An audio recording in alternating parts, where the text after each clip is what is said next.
ছাত্র জনতার গণ অভ্যুত্থানের মুখে গত বছরের ৫ আগস্ট দেশ ছেড়ে পালিয়ে যেতে বাধ্য হন সাবেক প্রধানমন্ত্রী শেখ হাসিনা। এরপর থেকেই রীতিমতো ভেঙে পড়তে থাকে দলটির সাংগঠনিক কাঠামো। নানা ঘটনা পরিক্রমায় অন্তর্বর্তী সরকার দেশের স্বাধীনতায় নেতৃত্ব দেয়া সবচেয়ে পুরনো ও ঐতিহ্যবাহী দলটির কার্যক্রম নিষিদ্ধ করে। কিন্তু এমন বিপর্যয় কেন নেমে এলো দলটির? এ নিয়ে দেশের সাবেক রাষ্ট্রপতি মোহাম্মদ আব্দুল হামিদ বলেছেন, আওয়ামী লীগের ভুল ছিল এবং এই ভুলেরই খেসারত দিচ্ছে দলটি। আওয়ামী লীগের ভুল রাজনীতি নিয়ে রাষ্ট্রপতি থাকার সময়ও কথা বলার চেষ্টা করতেন আব্দুল হামিদ। যেসব বিষয় তার পছন্দ হতো না সেসব বিষয়ে সাবেক প্রধানমন্ত্রী শেখ হাসিনাকেও মাঝে মধ্যে বলতেন। আওয়ামী লীগের বর্তমান পরিণতি দেখে খুব মন খারাপ সাবেক রাষ্ট্রপতি আব্দুল হামিদের। তিনি কাছের মানুষদের প্রায় বলেন, গত ১৬ বছরে আমাদের অনেক ভুল ছিল, তা না হলে এমনটা কেন হলো? ভুল ছিল বলেই আজকের এই পরিণতি। আজকের অবস্থা হয়তো আমাদের ভুলেরই শাস্তি। তিনি আক্ষেপ করে বলেন, ২০১২ সালে যখন স্পিকার ছিলাম তখনই বলেছি সরকার স্বৈরাচারী হলে জনগণ বেশি দিন সায় দেবে না। বর্তমানে কার্যত নিষিদ্ধ দল আওয়ামী লীগকে আগামী দিনে রাজনীতি করতে হলে তাদের অতীতের ভুল শোধরাতে হবে বলেও মনে করেন দলটির শাসনামলে টানা ১০ বছর রাষ্ট্রপতির দায়িত্ব পালন করা আব্দুল হামিদ। বৃহস্পতিবার যুগান্তরের সঙ্গে আলাপকালে এসব তথ্য জানান আব্দুল হামিদের শ্যালক ডাক্তার আনোয়ার নওশাদ খান। আওয়ামী লীগের ভুল রাজনীতি নিয়ে রাষ্ট্রপতি থাকার সময়ও কথা বলার চেষ্টা করতেন আব্দুল হামিদ। যেসব বিষয় তার পছন্দ হতো না সেসব বিষয়ে সাবেক প্রধানমন্ত্রী শেখ হাসিনাকেও মাঝে মধ্যে বলতেন।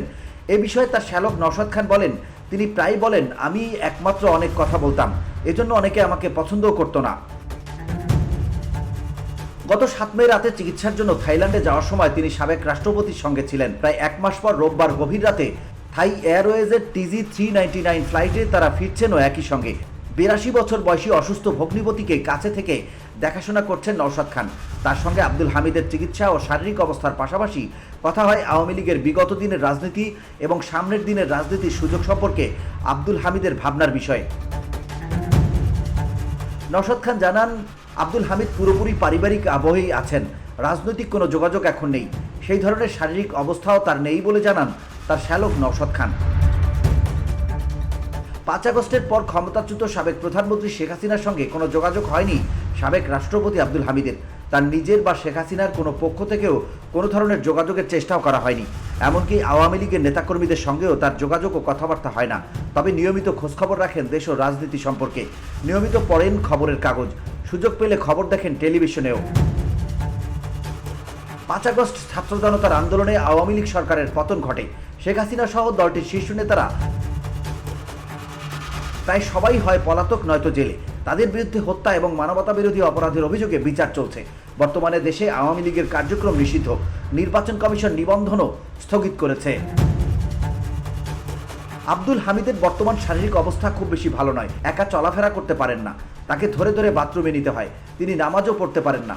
এ বিষয়ে নওশাদ খান জানান, উনি বলেছেন, নামাজ কালাম তো পড়ি নাই, আল্লাহই জানেন কি হয়। তবে আমি বলেছি, আপনি তো অনেক মানুষের উপকার করেছেন, কারো ক্ষতি করেননি, আল্লাহ নিশ্চয়ই মাফ করবেন। আব্দুল হামিদের ল্যাং ক্যান্সার 3 to 4 স্টেজের মাঝামাঝি রয়েছে, যেটাকে লাস্ট স্টেজ বলা হয়, যা কিছুটা ছড়িয়েও গেছে। তিনি শারীরিকভাবে খুবই দুর্বল, ওজন অনেক কমে গেছে, নিজে নিজে চলাফেরাও করতে পারেন না, অন্যের সাপোর্ট নিয়ে চলাফেরা করেন। ডাক্তার আনোয়ার নওশাদ খান বলেন, ডাক্তার ৩ মাস অপেক্ষা করতে বলেছেন, এরপর আবার তাকে যেতে হবে। তার বিদেশ যাত্রা নিয়ে দেশে নানা ধরনের আলোচনা চললেও তিনি নিজে দেশে ফেরার বিষয়ে অনড় ছিলেন। নওশাদ খান জানান, অনেকেই তাকে বলেছেন আপনি দেশে ফিরবেন না, কিন্তু তিনি বলেছেন, না, আমি দেশে ফিরবই, যা হওয়ার হবে। দেশে ফিরে দেশের মাটিতেই না হয় মারা গেলাম, দেশেই তো আমার আত্মীয় স্বজন সবাই আছে। তবে চলাফেরা করতে না পারলেও এখনও দেশ ও রাজনীতির খোঁজখবর রাখার চেষ্টা করেন সবসময়। নিয়মিত পত্রিকা পড়েন এবং মাঝে মধ্যে টেলিভিশন দেখেন সাবেক এই রাষ্ট্রপতি। নওশাদ খান বলেন, তিনি প্রায়ই বলেন, দেশে আসার পর তিনি মানসিকভাবে খুব ভালো রয়েছেন।